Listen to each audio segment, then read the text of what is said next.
This is the Situation Room, the only way to start your day. Flag resembles the American flag, but it's a rich country that has rubber, timber, diamond, and gold, and that is which propels the country's economy. Also, another first, the first African country to elect a female president, Ellen Sirleaf Johnson. Yeah. But the proverb we get from them is interesting, eh? Immediately, the food in a plate finishes, the status of the plate changes to a dirty plate. And they say, be wise. Yeah. How would you interpret it? I think it's interesting. It's different states, as you're saying. When the plate is full, it's useful. Yeah. Because there's food there. But as soon as it's empty, there is a task of cleaning it. And it's no longer useful until the next serving. Yeah. So I think it's just even in life when sometimes somebody is really looking for a job. As soon as they're employed, they start coming in at 10 o'clock. Yeah, it's people don't look at where they are and what they're doing right now, rather than actually what about the future. Yeah, because that plate will still be used again. Yeah. So it's an interesting one, actually. Well said. Well interpreted. Indeed. kazi mapema. So you worked in a position as an engine in the Department for Planning, Yes. In government, and to understand that Kenya needed to get to the place, or still needs to get to the place whereby it has developed. We also know that within development circles, the place where you can say you can actually be developing is if you are selling for profit. You can have projects and all, but if your economy is not growing, that's a problem. And one of the ways that the economy will grow is if you're manufacturing, or if you're setting up industry whereby you use materials or resources to then get a particular product and then you sell, or a good or a service. The infrastructure fund that has been floated, all over the place. Yesterday, the president, in the midst of captains of industry, essentially assented to this, and that meant, I guess maybe we can understand a little bit more of what that means now, that when they sat together in a room and it was public, and then now said we're ready to go. What does this essentially mean?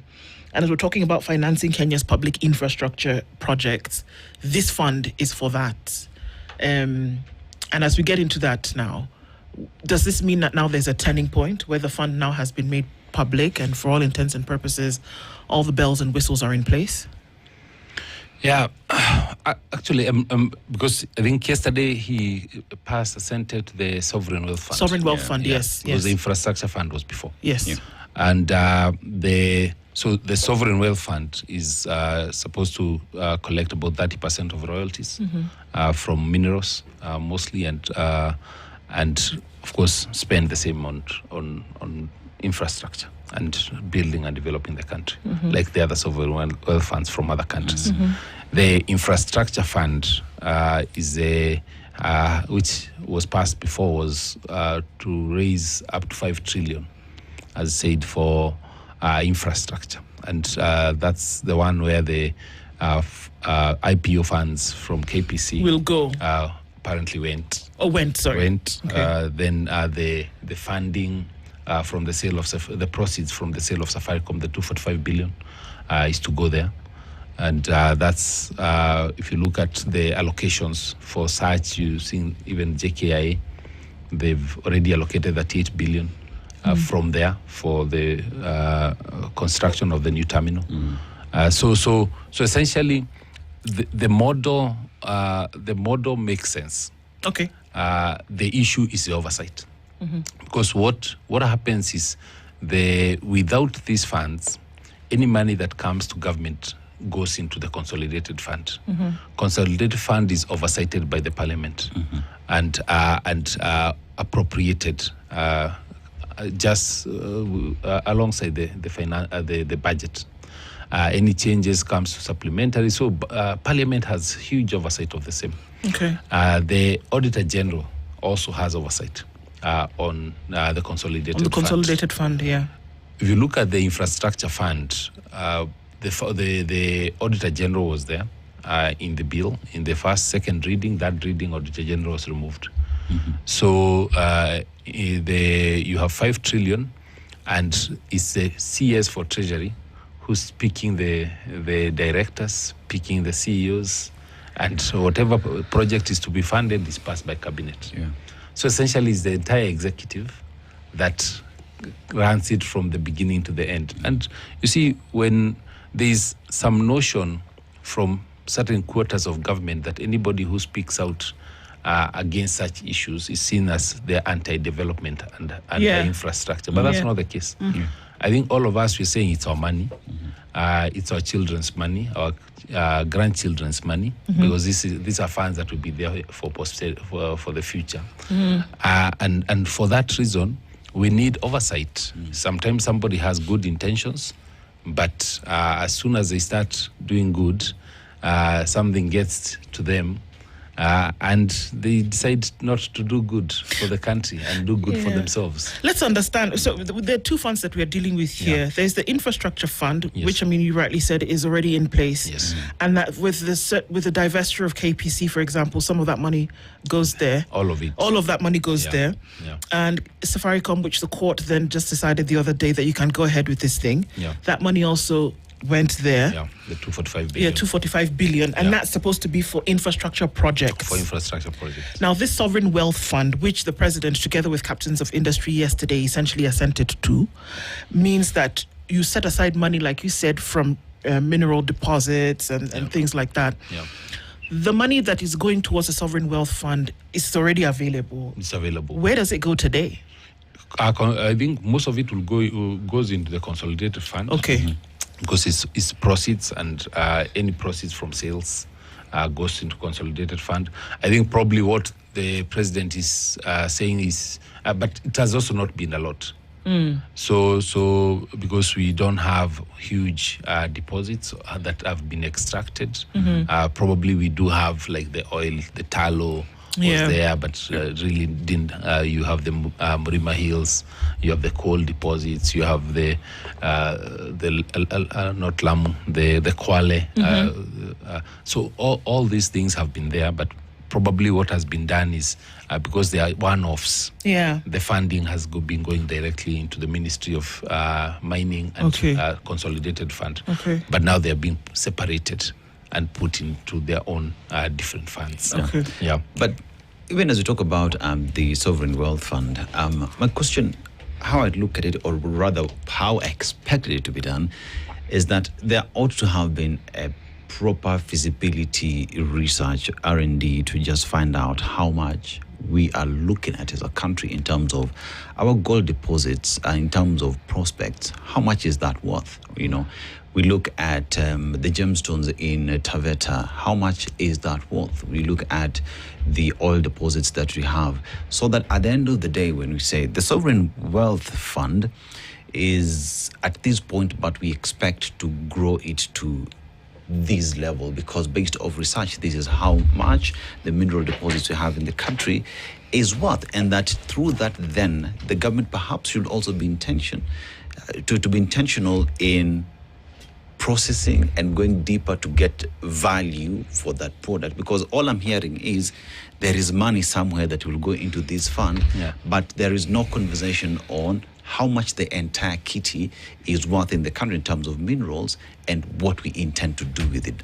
Am I getting it right? Am I lost? Am I confused? I think the establishment of the fund will actually help. Yes. Because then you have a team and a structure that then follows this whole, the value. Yes.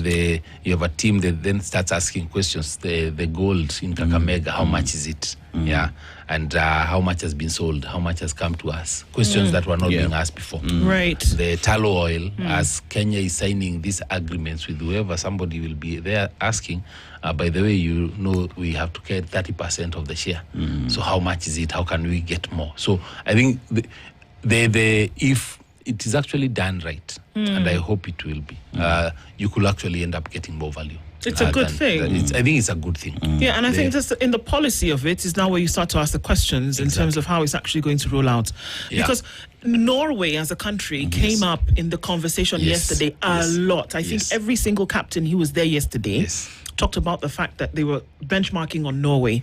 But it's interesting to note that Norway, which interestingly has the largest sovereign wealth fund in the world, $2 trillion, has put this fund together from revenue surplus. That means they're manufacturing something. Oil and gas is big for them. And so they take the surplus for this and put it into the fund. Every day the amount fluctuates because obviously on the world scale where you're selling and buying, the numbers change. But it's also interesting to note that it's of course owned by the government, but it is managed by a bank. And its purpose is to invest surplus revenue from oil and gas production of the country's wealth benefits both current and future generations. So it's very clear how this is to be done. At the point of assent, should this clarity then not just be available for Kenya as well? Okay, first, of course, Norway has some of the largest oil deposits in the world. Yes. After Saudi and the others. But and also because that it's already a developed economy, then that's why they can talk about surplus. For us, we can't even talk about surplus. So why have a fund if you can't talk about surplus? Why have a sovereign fund if you can't talk about surplus? Actually, that's what we were asking from the beginning. Is like you really don't even have a surplus. The others, the Saudi and the others, because the money that we raise into this fund will need to be used immediately. So it's more of like a collection rather than necessarily that we'll put money, then we start investing in stocks at the stock exchange or in New York or wherever. It's just, it will act like the infrastructure fund at the beginning. Okay. But if the idea is, I guess, if managed well, 10, 20 years from today, then we'll be talking a different story. If actually we also manage the economy well. If you're talking of a Eurobond is being floated, you'll find even the sovereign wealth fund can also invest. Because if it's being managed well, like the way NSSF invests into this, but of course NSSF is public money. But also in terms of whether those structures and systems need to come in immediately, I think they can also come over time, because what usually happens is every structure is unique, because as Kenya is unique, and so we can't necessarily borrow what's from Norway and come and just put it here as is.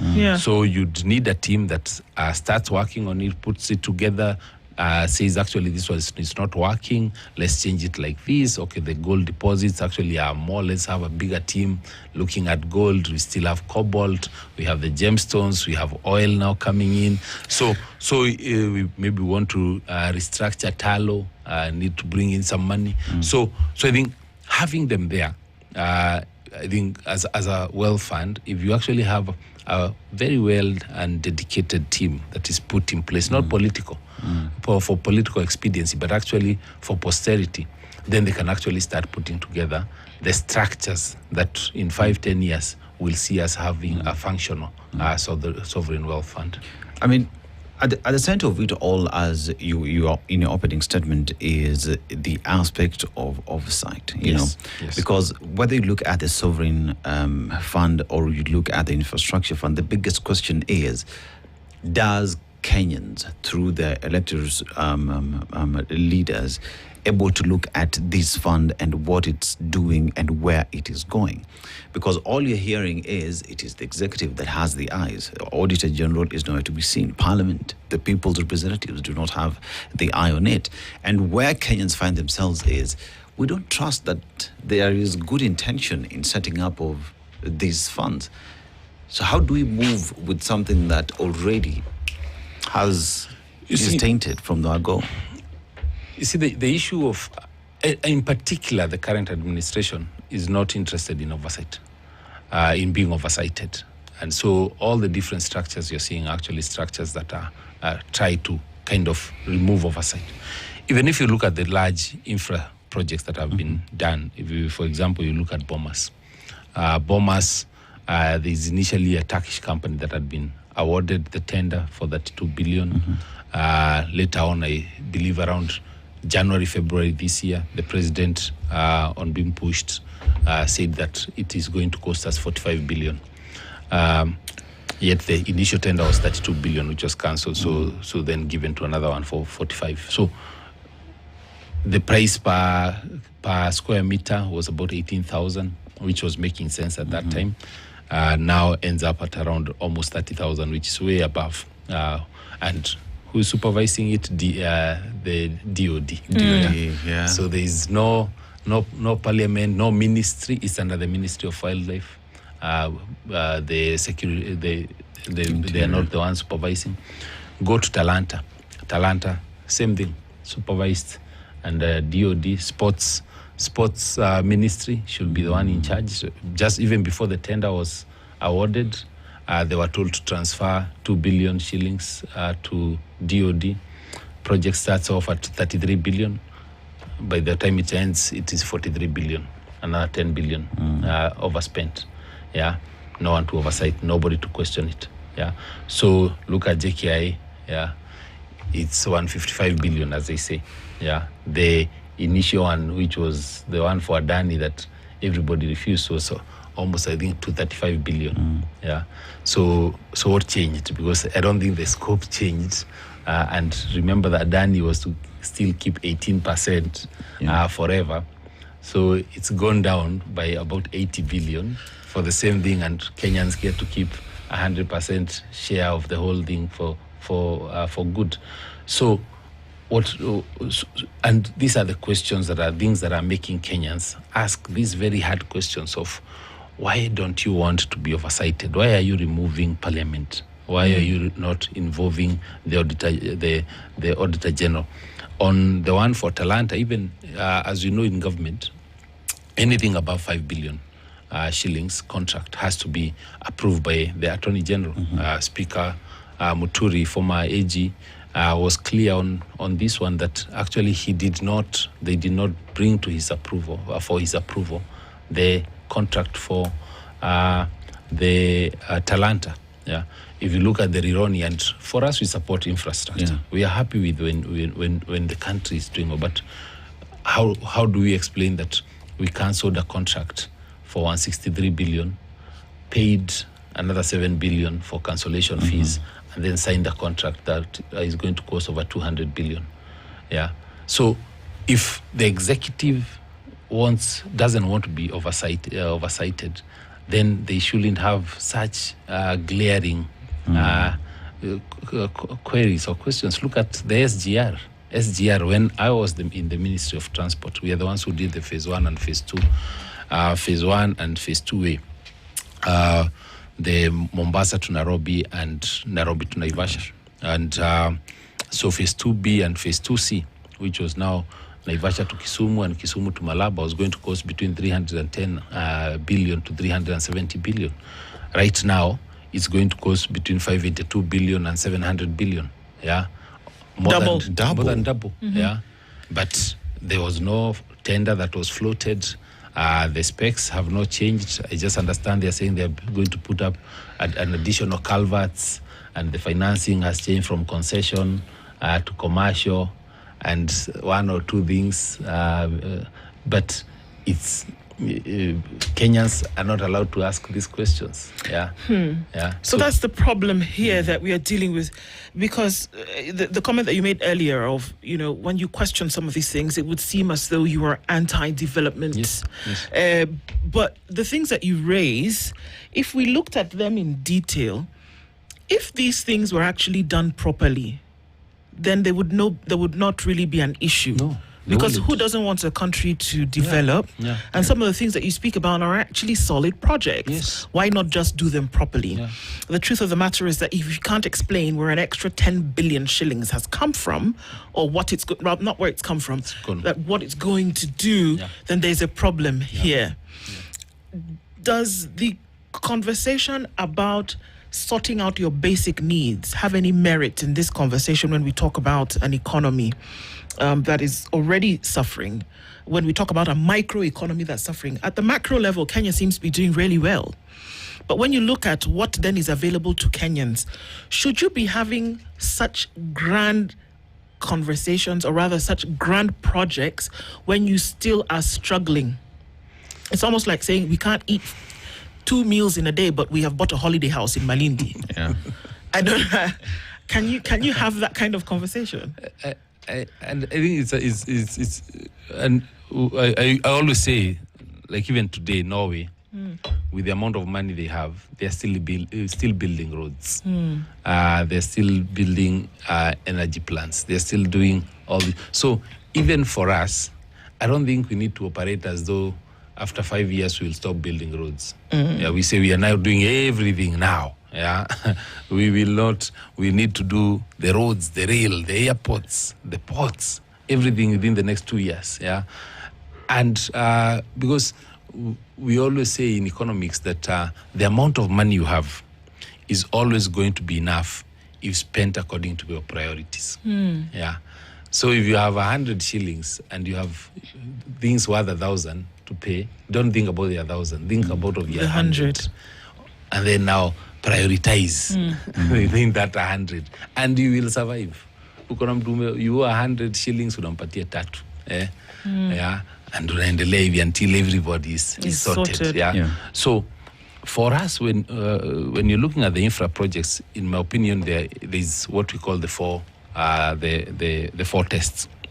One is there a need for it? Yeah. If you look at an example of JKIS, there's a need. If you look at the Rironi, yes, there's a need. Yeah. And then now, what's the value for money? Yeah, that you're going to get. And then the procurement process that will be used.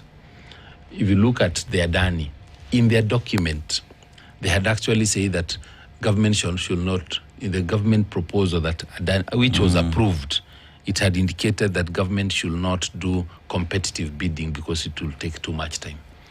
And you see, we've moved from 180 billion, 180, about 235 billion to 155 billion, saving about 80 billion by doing a competitive process. And even that competitive process has not been that competitive because it was floated in March and now it's already out.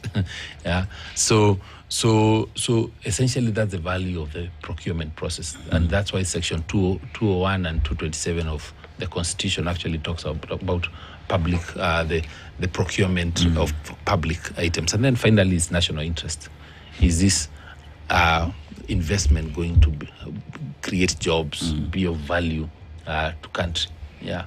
So once you look at each of these projects from that angle, then you can see whether or not it should be carried out. Yeah, I know we're supposed to go on a break. We're going to take a break now. Let's take a break and come back and then look at really that question of also Kenya's debt at the moment, which deals with a lot of the revenue that comes into the country, and whether these points of where money would be coming into the sovereign fund, for example, go to debt payment. Yeah. And then to say, well, if some of that money goes to debt payment, how are you going to use it and put it in a sovereign fund? And if sovereign actually refers to the sovereign of the country. We'll be back after this. Start your day. I think if you look at, because there are three funds, I guess, under the Sovereign Wealth Act. So if you look at the first one, which is the Sovereign Wealth Fund, that one is the one that gets about 30% of royalties from petroleum and minerals. Okay. So the assumption is that at this point, we don't have a lot of that anyway. So it will be up to them to try to build up a lot more revenues or inflows into the fund that does not exist today.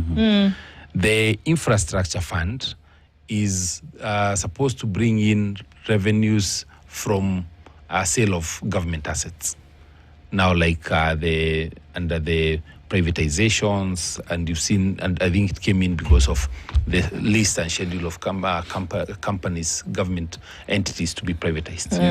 So it started off, of course, with the KPC. Now we have the Safaricom, and we have a list of others, Qual and many others that have already been put out there for privatization. So whatever revenues come from sale of those assets, again go into the infrastructure fund. At the moment, the Privatization Act, which was passed last year, had a clause that all the funds from sale of assets and privatization should go into the consolidated fund. Yes. And then right after that was passed, then the infrastructure fund came. And so the infrastructure fund then reversed what was proposed under the Privatization Act. Then the last fund, I guess, is the stabilization fund, which had been put there more for a rainy day, which the sources of funds for that, again, are clear. But I imagine are probably not flows that are currently going going into the consolidated fund. Now the issue of debt, as you said, currently our debt is about 13 trillion, and that is why we are paying 1 trillion per year just out of our collections. 1 trillion goes into funding debt. 740 billion is what goes into development spend. So actually you're spending a lot more on paying debt than on development. And unless government comes up with a proper plan on fiscal consolidation and fiscal discipline, then we will keep increasing our debt, and keep increasing our repayment, keep squeezing the development amounts, and at the same time, when we're increasing the debt, remember that now we are borrowing locally. Like now this year, 965 billion is going to be borrowed locally. When you borrow locally, you're borrowing from banks, which means that you and I cannot access that money. Banks will always lend government first. So essentially, that fiscal space becomes very squeezed. And that's why you're seeing the government now moving to a different options for funding infrastructure, which is securitization. This 1 year, the last 2 years, we've securitized almost 1 trillion. So railway levy development fund will securitize about 400 billion. And securitization means the money or those flows, the streams of money that were to be paid for the next 10 plus years will no longer be available to the country. So that is money that was going to go into the consolidated fund that now will go in directly to lenders. If you look at the next one is the railway, the road maintenance levy fund. That one is 290 billion. You look at the next is the sports, the one for Talanta. That's 45 billion. Fund, The housing levy, that's 100 billion. So essentially it's about 1 trillion. So the government is now looking at different ways of raising funds. But the problem is, what happens 5 years from today? All the sports fund is gone for the next 10 years. What goes to the roads, the maintenance? We are building more roads, but the money is no longer available for maintenance. So what happens to the roads? They're not maintained. So that's a danger. And that's what I was saying. We can't operate as though Kenya will not be existing in 10 years. There's some things you just say, even your children can ask you for a bike, whatever, 10 things, and then you tell them, by the way, I'll only afford one. Right. It's good to have all 10, but I'll only afford one, and then we look at next year, if I can also get the next one. I think that's why now there has to be fiscal discipline or spending and living within our means, which we are not. Sheila Olang is a development economist. Karibu sana. All right. We hoped to have you here earlier. Thanks. Apologies for being late. But as we talk about where we find ourselves with the sovereign wealth fund or infrastructure fund, one asked the question about the debt question that we have as a country. But let's focus on sovereign wealth fund. Other jurisdictions have operated on having surplus that end up into the sovereign fund. Yeah. We as a country, operate from deficit from even when we are presenting the budget policy statement. Already you're talking about borrowing around 1 trillion shillings to fund the budget. Does it make sense for us to have the sovereign wealth fund where we have a deficit that is choking the country? I think that's always the big question, the big elephant in the room, right? So if you look at other countries that have successful sovereign wealth funds, I was listening in as I was coming in. So you've discussed Norway, for example, and they're coming from a place of surplus. We are not coming from a place of surplus. So in theory itself, there's nothing wrong with having the fund. Many people have created funds before. The question then begs, what is the priority? Are we focusing on economic growth, economic justice? Are we focusing on establishing a fund where will we be able to get money to come in into the fund from in a way that also helps us manage the issue of having a deficit? I think that it's more of a strategic question that we decide to focus on the fund. And what will remains to be seen is that once this fund is set up, is it able to propel us into economic growth? I had you guys talking about the micro versus the macro. You know, I've always been a big champion of purchasing power, that whatever it is, I want you to be able to demonstrate to me, because I think that's the issue we are having here, that we are focusing on local value addition, that we are focusing on not really squeezing the taxpayer anymore, but creating more opportunities that we can tax in different places, in different areas. It's also important to focus a bit more on the structure of our economy. So if you look at our economy, 90% of our economy is actually being run by SMEs or small businesses. This is the engine that is driving this.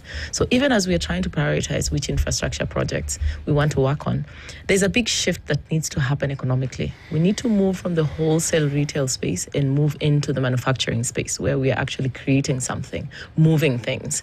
So my hope would be that these projects that we are focusing on infrastructure would propel this 90% of the economy and also propel us into that space from wholesale retail into more of the manufacturing space. So I guess it's one of those where time will tell. It's very difficult for us to castigate it now and say it's a bad idea. I would just continue urging what we've been discussing all morning: transparency, accountability, fiscal discipline. Just try to put all the checks and balances in place. Yeah. But from the onset, you can tell certain things that, you plant something in the ground and a shoot appears from the earth. You can tell if it's going to be a good stock plant from what you see. If it sprouts and you have a healthy stalk and then you have leaves, you can tell that, okay, this is going to get somewhere unless it's hit by blight later. So in the beginning, you can tell. Let's go to the infrastructure fund, for example. Still till date, there is no office. There is no board. Who is going to be running the thing? So you can almost tell from the beginning that it looks as though you're already going down the slippery slope because you don't have your things in place. Nature abhors a vacuum, and if you don't tell people what's going to happen, then they're going to fill it with speculation as per this could just be another project whereby funds are siphoned towards something else. Right. So can't you tell from the beginning whether something is actually going to be, forthright in its operation? Yeah. And then you don't really have to even speculate. You can just see.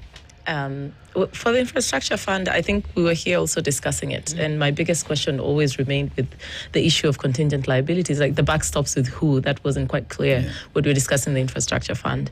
And I remember at the time urging the government that, you need to have very clear, crisp communication. When you don't do that, then we're left to speculate. And depending on which side I'm leaning on, I will give information to support whatever ideas or ideology that I would like to have.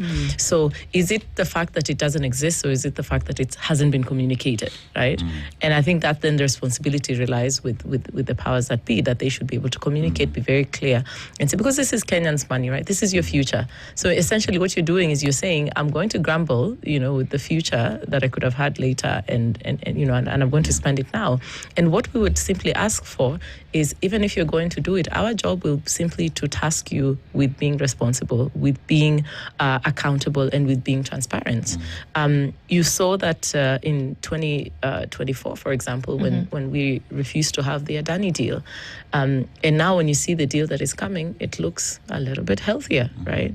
So there is some gains that you have from having checks and balances that should be encouraged. So I think from my position, it's more, as usual, just to communicate. So we are not sitting here and speculating. Maybe there's nothing wrong after all, but how do we know? Or maybe it's just a disaster. Yeah. You see, when we talk about even sovereign wealth as we speak at the moment, right? Economists, business minds would speak from that level because they understand it. Right. But I tend to go a little bit lower than that. Why? Because when you talk about the Mrima Hills, people belong there. It belongs to communities at the coast. You talk about the Talo project in Turkana. It is the people of Turkana who've lived and protected these resources for all their lives. Talk about Taita Taveta. Yet these conversations seemingly take place without thinking about these people. The people are never carried together with this project as they're even being discussed, feasibility studies taking place. It is always the last thing in people's mind, perhaps because we need to check a box. So as we talk about the sovereign wealth, do the people, say, of Kwale County today understand what it means for this resource to be quantified at a certain price and what that means for them, leave alone even the entire country, for them, what that means for them who are the protectors of these resources? Because we can't say the country has this, but the people living with these resources are not included. How do we fix that? Because public participation, sorry, but has remained being a suggestion. Yeah. I think for at least for the different the minerals that we've had, there's always some percentage that is set aside for the community, for the local community. I think usually it's about 10%. So with the Talo, there was about 10%. With the Kwale, was about 10% as well. So it's always a question of then how is that money used? Yes. Because how is it transferred to the people? How are the priorities for the people identified? And of course, beyond that, there are jobs that are created for them. There are facilities that are created, your hospitals, your roads, your infrastructure, that even the value of the land goes up for places that previously had no activity. So it's supposed to benefit the communities as well. But also, you see the even before those minerals were there, the communities are also benefiting from the national coffers. So at the same time, you can't say that now that we've discovered oil here, all of it is for us. Yet before that, you had roads, you had teachers were being paid, there was a steamer that had been brought for money that came from other parts of the country. So I think that's why the community there should be value that goes to the community. But even more is how does that money actually get to the community and not to the leaders alone. Yeah. What would it look like if you then had these all of these that have been established in a very short period of time, if they were actually working in symbiosis? What would it look like when you have your macro and micro, you have your funds in place, you're keeping debt at a manageable place? What would that look like economically, Sheila? One of my favorite professors and economists is Sachs, and he always said, if you're doing proper economic planning, I want the people to feel the economy. You don't have to bore them with a lot of jargon, right? So they will feel the economy. I think what that would look like is that it would be that if you are running a small business, you are able to grow. It would look like you are able to get customers because they're coming in from your little shop and they're buying from your little shop and you're expanding your stock. It would look like we would have money set aside so that we can meet our development needs.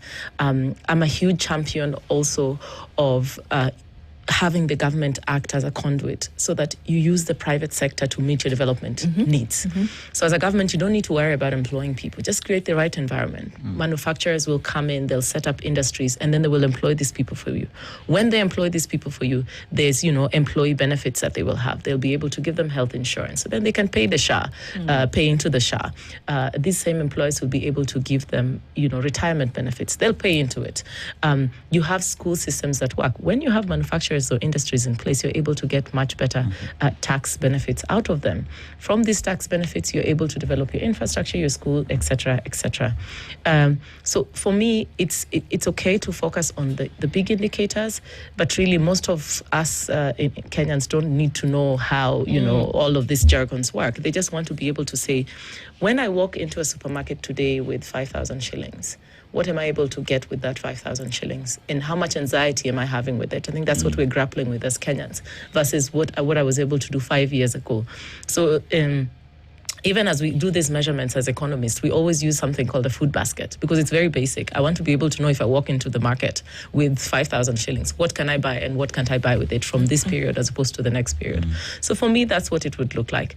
And in terms of Kenya's economy, sometimes you get frustrated because we have absolutely everything in Kenya. It's amazing. It's amazing. We have the brains that we need. We have the natural resources that we need. So it's a question of integrity, of rolling up our sleeves and really saying, this is a priority.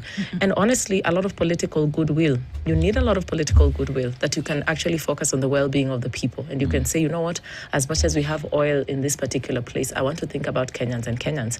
I come from Migori County. I come from Nyatike constituency. We actually have gold and we have copper. And, it's always ironic because the places where you have the most of these deposits always have the most infrastructure challenges, right? They're the last ones to get tarmac roads. They're the last one. So you have this concept of the resource curse. Resource curse has been studied for decades and decades and decades. At this point, we're not supposed to be falling into the trap. We're supposed to know a little bit better and learn from other places that, have gone through this before. So, but you need leadership, goodwill.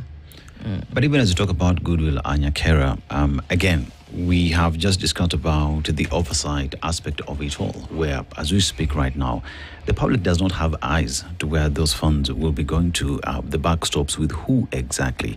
So as we talk about setting up all these funds, it's a good thing, but there are no eyes. What do we do about it as Kenyans? Do we just fold our hands and say, we hope things are done right? Where do we go to? Where's the last resort for us? Actually, we can't. We can't do that. Because if we do, then we'll have nothing left. And not even for our children. Even for ourselves, there'll be nothing. I think what we lack is a track record of procurement discipline. And because of that, then, of course, Kenyans question everything. And they have reasons to. We do not have structures that can be trusted to deliver at such scale. If you're putting up something which is... You have a fund worth 5 trillion shillings that is being put together and is being managed and run between State House and Treasury, then with nobody in between there to oversight, it means there is enough money even to bribe any courts to pass whatever is required very quickly. So oversight is very important. And the administration, the current administration, should work with Kenyans to put in place systems and structures that allow oversight and not try to remove oversight from every opportunity they get. They remove oversight. By the examples I was giving, by you saying that sports fund, sports ministry of sports cannot supervise Talanta, and you give it to DOD, you need to give a very good reason constitutionally on why a project that falls under the sports, where the money, the repayment will be coming from the sports fund, which is under the Ministry of Sports, they should not be the one that oversights, even in terms of reporting to Parliament. Yeah, because it's the Minister for Sports who should be going to Parliament to give them the progress, the numbers. Now is the Minister of Defense who is reporting on the issue. Yeah, so it doesn't make sense. So I think we should respect the will of the Kenyans, and Kenyans want their money to actually be spent right. Right. And that will only happen when there is oversight and when we start creating procurement discipline. Yep. And that's been our conversation. And to hear both of you say that, in essence, there's nothing wrong with these things. What's wrong is if you don't do it right, essentially. So the hope is that it will. A hope and a prayer, and knock on wood. Sheila Lang is a development economist, and Irungu Nyakera, former PS Planning. He knows what he's talking about. Thank you very much, both of you, for being here with us this morning. Thanks for having us. Good morning. It's 8 a.m. This is The Situation Room the only way to start your day.